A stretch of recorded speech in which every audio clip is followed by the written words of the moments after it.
បាទជម្រាបសួរបាទដល់ពុកម៉ែបងប្អូននិងប្រិយមិត្តទាំងអស់បាទទាំងក្នុងនិងក្រៅប្រទេសបាទថ្ងៃនេះខ្ញុំបាទសំណាងពិសីនឹងឲ្យចង់បង្ហាញពុកម៉ែបងប្អូនតាក់ទងទៅនឹងវត្ថុផ្ទាល់ខ្លួននឹងហើយនេះគឺជារបស់ផ្ទាល់ខ្លួនរបស់បងប្អូនផ្ទាល់ណាពុកម៉ែបងប្អូនបាទ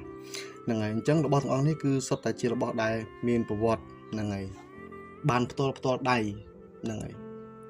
និយាយរួមទៅគឺបានផ្ទាល់ដៃដោយបងប្អូនរបស់ខ្ញុំអញ្ចឹងណានឹងហើយបងប្អូនក៏ដូចជាមិត្តភ័ក្តិអ្នកស្គាល់គ្នានឹងហើយដែលគេជីកមកបានយកមកបានអីចឹងណាពុកម៉ែបងប្អូនបាទ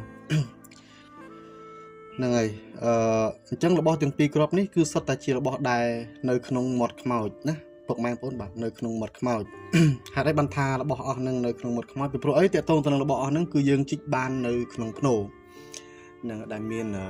ដំណើរទៅកាលណាយើងជីកនៅក្នុងភ្នោវាតែងតែមានធាតុនឹងឬក៏ជាឆ្អឹងហ្នឹងហើយជាធាតុឬក៏ជាឆ្អឹងអញ្ចឹងរបស់ទាំងអស់នេះគឺសុទ្ធតែជារបស់មួយដែលនៅក្នុងមាត់ណានឹងនៅក្នុងមាត់ខ្មោចអញ្ចឹងរបស់ដែលនៅក្នុងមាត់ខ្មោចដូចបងប្អូនយើងគាត់អ្នកតែងដើររោណាគាត់អ្នកតែងដើររោគាត់អ្នកតែងកាយតែងឃើញតែងអីហ្នឹងមិនត្រឹមមានតែរបស់អស់ហ្នឹងទេមានរបស់ផ្សេងទៀតcònមាននៅក្នុងមាត់ដែរដូចជាប្រភេទពួកក្របកម្មប្រភេទពួកក្របកម្មដែលយើងហៅថាក្របពត្រាណាហ្នឹងហើយរបស់ហ្នឹងក៏ជារបស់មួយដែលភាគច្រើននៅក្នុងមាត់ខ្មោចដូចគ្នាដែរប៉ុន្តែពុកម៉ែបងប្អូនយើងគាត់តែងតែបារម្ភថាចំរបស់នៅក្នុងមាត់ខ្មោចចឹងសួរថាយើងពាក់កើតដែលមួយក៏អត់ហើយបើយើងពាក់វាធ្វើទុកយើងដែរអត់ហើយបើយើងពាក់មានគេតាមធ្វើបាបក៏អត់យើងរួមតាក់ទងទៅនឹងរបស់អស់ហ្នឹងពុកម៉ែបងប្អូនបើសិនជាយើងនិយាយទៅលើបែបវិទ្យាសាស្ត្របើយើងនិយាយទៅលើបែបវិទ្យាសាស្ត្ររបស់អស់នេះគឺវាជួយទៅដល់បាក់ប្រព័ន្ធរាងកាយរបស់យើង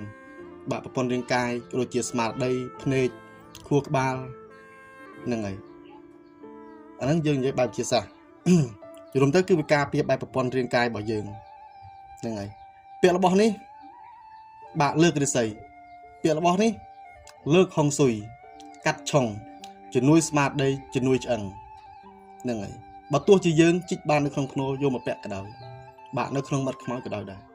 ក៏របស់អស់នេះមិនធ្វើទុកយើងដែរបាទផ្ទុយទៅវិញបាទរបស់អស់នេះមិនត្រឹមតែមិនធ្វើទុកយើងទេរបស់អស់នេះគឺតែងតែជួយថែរក្សាយើងកាត់ឆុងបាទកាត់ចង្រៃកាត់សូយនឹងឲ្យជំនួយប្រព័ន្ធរាងកាយរបស់យើងស្មារតីខួរក្បាលអីជាដើមតែចាស់ពីដើមអ្វីដែលគាត់កប់យកទៅតាមដាក់យកទៅតាមនេះយកមិនដេកសពទៀតណារបៀបដាក់របស់គាត់ណានឹងយកមិនដេកសពឃើញប៉ុន្តែខ្ញុំអត់អាចនិយាយរៀបរាប់បានទេហ្នឹងហើយខ្ញុំនិយាយនឹកឃើញភ្លាមមកដេកសពឃើញខ្ញុំមិញហ្នឹងហើយចាស់ពីដើមបាទគាត់ដាក់ទៅតាមគឺដើម្បីថែរក្សាប្រព័ន្ធរាងកាយប្រព័ន្ធឆ្អឹងរបស់គាត់ហ្នឹងហើយហើយអ្វីសំខាន់គឺចាស់ពីដើមគាត់មានជំនឿថានៅពេលដែលគាត់ដាក់របស់នេះតាមខ្លួននៅក្នុងមាត់ឬក៏ពាក់តាមខ្លួននឹងជួយតើនេះនិយាយតាមជំនឿនឹងជួយគាត់វិញ្ញាណក្ខន្ធរបស់គាត់ព្រលឹងរបស់គាត់ទៅឋានបរមសុខអាហ្នឹងគឺជាជំនឿហ្នឹងហើយបាទរបស់មួយបាទញៀនតួអង្គបារមីថែសាមួយគឺជាម្ចាស់របស់បើសិនជាមេតបគឺជាមេតបបើសិនជាសិទ្ធិគឺជាញៀនសិទ្ធិហ្នឹងហើយអាហ្នឹងគឺអញ្ចឹងបាទខ្ញុំធ្លាប់ដេកសັບឃើញរឿងមួយប្រហែលបងបាទតាក់ទងទៅនឹងឡតមកគ្រាប់មេតបម្ដងឡតមកគ្រាប់មេតបមួយច្រឡំមេតបម្ដងឡតមកគ្រាប់មេតបមួយបាទពីព្រោះអីខ្លួនខ្ញុំផ្ទាល់ខ្ញុំធ្លាប់ប្រមាថខ្ញុំធ្លាប់បោកប្រាស់របស់របរដូចជាឡតបុរាណខ្ញុំធ្លាប់កត្រំបាក់នៅពេលខ្ញុំខឹងខ្ញុំកត្រំបាក់ឡតមួយខ្ញុំខឹងខ្ញុំជេរខ្ញុំប្រមាថយប់ឡើងដេកសັບឃើញម៉ែបងប្អូនបាទប៉ុន្តែអត់កាចទេគ្រាន់តែចង់បញ្ជាក់យើងថាឡតមួយមេតបមួយបាទឲ្យឃើញគេចង់បញ្ជាក់យើងអញ្ចឹងឡតមកដើមមេតបមួយបាទញៀនថែសាមួយបាទគាត់ខ្ញុំដេកសັບឃើញខ្ញុំភ្ញាក់ហើយខ្ញុំមានអារម្មណ៍ថាខ្ញុំធ្វើខុសហើយបាទខ្ញុំប្រមាថរបស់ប្រមាថព្រលឹងបពាក់បរោះបាទខ្មែរយើងគាត់មិនធ្វើអីយើងទេប៉ុន្តែគាត់ឲ្យយើងដឹងអញ្ចឹងផ្ទុយទៅវិញអ្នកដែលមានអារម្មណ៍ឆេវឆាវបាទដូចខ្ញុំអារម្មណ៍ឆេវឆាវឆាប់ខឹងពាក្យរបស់នេះធ្វើឲ្យយើងស្ងប់អារម្មណ៍ស្ងប់ចិត្តបាទអ្នកដែលធ្លាប់ឆេវឆាវដូចខ្ញុំជាដើមនេះខ្ញុំពាក់ផ្ទាល់អារម្មណ៍ធ្លាប់ឆេវឆាវមួម៉ៅក្តៅកាហាយពាក្យរបស់នេះគឺស្ងប់ចិត្តបាទស្ងប់ចិត្តអត់ងាយឆេវឆាវទេជំនួយស្មារតីមោះមុតក្លាហានបាទនេះរបស់អស់ហ្នឹង